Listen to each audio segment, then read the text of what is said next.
Cowok-cowok Korea kayak banget sih cowok-cowok, masa perawatan muka, masa pakai ini banget sih cowok yang laki tuh benernya itu nggak pakai apa-apa biar kayak cowok, bener-bener maskulin cowok.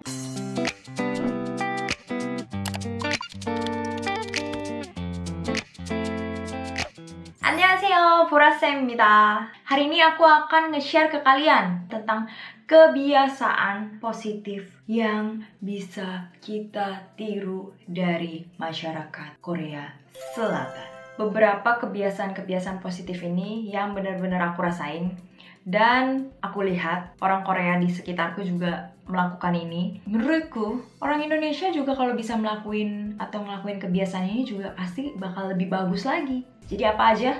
Langsung kita mulai. Kapan? Besok? Minggu depan? Langsung kita mulai aja ya sekarang. Go! Yang pertama adalah rajin bekerja. Kayak etos kerja mereka tuh bener-bener bagus banget. Menurut data tahun 2012 dari Kementerian Strategi dan Keuangan Korea Selatan, orang Korea Selatan bekerja 44,6 jam per minggu. Kalau dihitung kan ini ada 5 hari, jadi 44,6 dibagi 5. Jadi sehari mereka bekerja hampir 9 jam. Dan juga ada data lain guys. Sebuah penelitian yang dirilis pada tahun 2014 bersama dengan penduduk Tokyo, penduduk Seoul itu mendapatkan waktu tidur yang paling sedikit daripada penduduk kota-kota besar di dunia. Ayo bisa tebak gak? Kira-kira satu malam mereka tidur tuh cuman berapa jam? Rata-rata ya seluruh penduduk di Seoul. Kira-kira cuman 6 jam. Padahal yang aku baca, untuk kita sehat kita harus tidur 7-8 jam sehari. Ini juga kejadian sama bosku ini, tidurnya agak malam dan bangunnya pagi subuh banget. Jadi dia bener-bener kayak rajin banget. Aku bener-bener respect kepada bosku.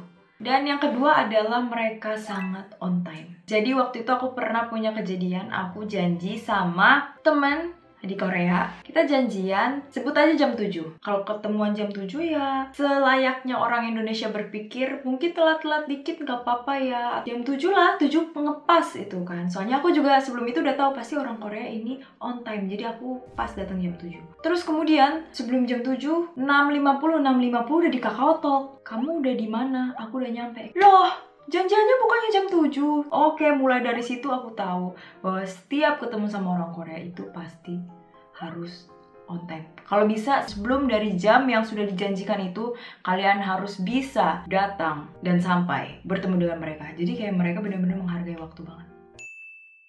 Dan yang ketiga adalah kebiasaan mereka untuk jalan. Mereka itu suka banget jalan dan suka menggunakan transportasi umum. Karena mobil di sana emang mahal dan juga bensinnya mahal. Dan juga pedestrian atau tempat orang untuk jalan kaki itu bagus banget. Di situ udah develop banget. Sama kalau misalkan ke Sudirman ya kayak gitu bentukannya. Jadi ya enak untuk jalan. Soalnya kadang kalau di sini kan jalannya agak sempit, terus kayak ada catcalling banyak, dibilang neng mau kemana neng kayak gitu. Agak kurang nyaman aja jalan di Indonesia. Bahkan artikel yang aku baca dikatakan bahwa rata-rata orang Korea berjalan minimal 10.000 langkah sehari. Itu tuh banyak banget asli sih. Soalnya kayak dari rumah mereka ke subway, terus habis itu ke tempat kerja mereka, ke sekolah itu kan mereka jalan semua tuh. Pantesan mereka sehat-sehat karena mereka sehari-hari berjalan 10.000 langkah. Baiklah. Selanjutnya adalah daur ulang atau recycling. Menurut laporan OECD, Korea Selatan menduduki peringkat kedua untuk mendaur ulang sampah.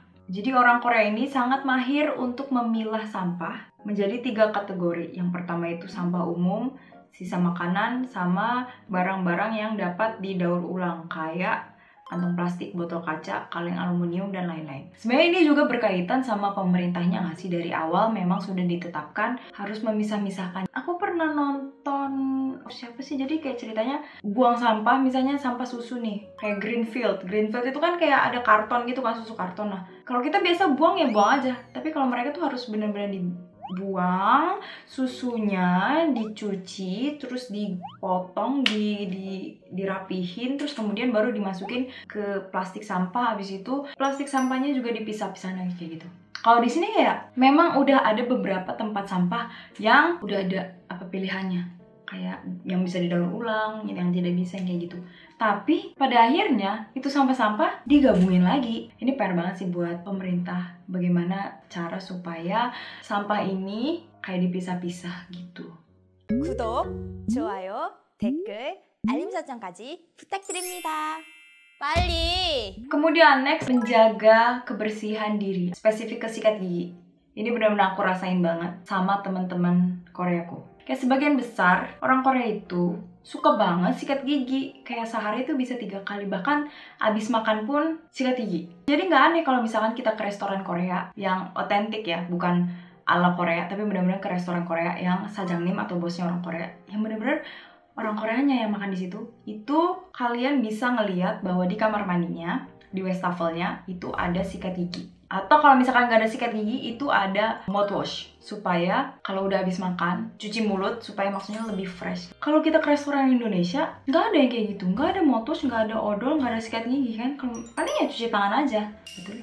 Dan bahkan aku pernah culture shock. Jadi aku kan belajar di perpustakaan bareng nih. Habis itu dia ke toilet, tanya mau ngapain lu. Aku mengharapkan jawaban mau pipis atau enggak, buang air besar. Tapi dia bilang mau sikat gigi.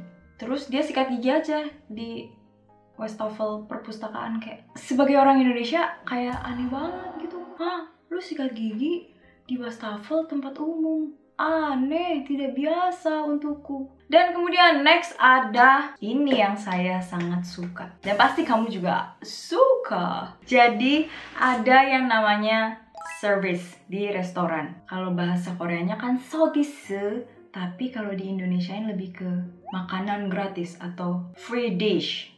Jadi kalau kita ke restoran Korea, ini nggak selalu sih, tapi sering, atau misalkan kalau kita sering datang, itu pasti bakal dikasih service atau free dish. Itu udah jadi hal yang lumrah banget sih untuk dikasih free dish. Kalau misalkan kita kan, paling misalnya kalau ulang tahun, kayak kita kalau ke Sushi Tei gitu kan, maaf nyebut merek ya, harus ngasih KTP dulu kan. Ini kalau restoran Korea yang bener-bener Korea, yang bukan ala-ala Korea, tapi beneran sajangimnya orang Korea, bisa aja sering banget dikasih service. Manajernya juga kadang nyamperin terus bilang, gimana makanannya. Itu tuh bener-bener kayak sering banget dan lumrah.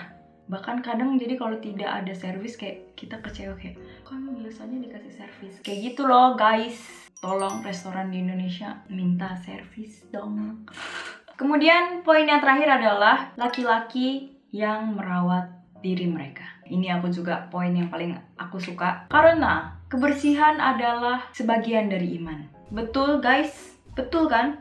Kadang tuh aku agak gimana gitu sama orang yang bilang, cowok-cowok Korea kayak banget sih, cowok-cowok masa perawatan muka, masa pakai ini baju cowok yang laki tuh benernya itu nggak pakai apa-apa biar kayak cowok, bener-bener maskulin cowok.